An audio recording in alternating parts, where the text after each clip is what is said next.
Howdy, today I'm going to be briefly explaining how to create retro sounding music using FL Studio's newly improved Fruity Soundfont player. First of all, what exactly is a Soundfont? The original Soundfont file format was created in the early 90s jointly by EMU Systems and Creative Labs. The only device to ever use this early form of Soundfont was the Sound Blaster AWE32. This early version would be updated to Soundfont 2.0 in 1996, adding true stereo support and redefining instrument layering features. Soundfont 2.0 was designed with the goal of making this format an industry standard. Since its creation, SF 2.0 has drastically changed the way we hear sounds in classic video games like Super Mario Bros., Earthbound, Star Fox, and Donkey Kong Country. So how does it work? MIDI files do not contain any audio. Rather, they are a kind of blueprint that tells our Soundfont files what to play. You can use MIDI with a player such as a piano roll in your DAW, or you can use a MIDI keyboard to hear results in real time. The first step in using FL Studio's SF player is actually acquiring the sound banks. This is a very simple process and can be done within a couple minutes after a quick Google search.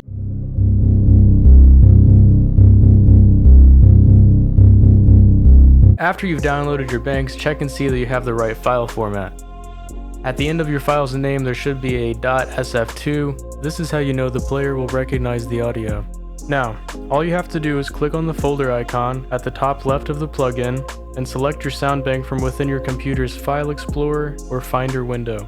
At this point, you should be able to play notes on your MIDI keyboard or draw them into your piano roll to hear those sweet, nostalgic tones of the past. The plugin itself is quite simple in design, which makes it easy and intuitive to use. At the top of the window, you can use the File button to select your sound bank, the pencil icon to rename your banks and patches, and a menu to browse patches on your selected bank. SF Player also features a built-in reverb where you can dial in your depth without switching plugins, or send your audio to a mixer track to add in reverb separately from the original signal. There is also a chorus feature that is built in and offers the same features as the reverb I mentioned before. Under the reverb module, there's a simple ADSR shaper, so you can change the way your MIDI plays the selected sound, and an LFO section to the right that gives you even more control. Beneath the LFO, you'll find a MISC module that you can use to override the filter cutoff used in your sounds. Cut controls the cutoff of a low-pass filter, and Mod modulates the filter's cutoff frequency. Leave all knobs in MISC turned fully to the left to use original patch values. The last set of controls can be found by clicking the gear icon at the bottom left of the window. Here you'll find resampling options like Crunchy, Standard, HQ, and Extreme HQ. In my experience, I couldn't find much of a difference between Standard, High Quality, or Extreme High Quality. The real magic happens when you enable the Crunchy setting.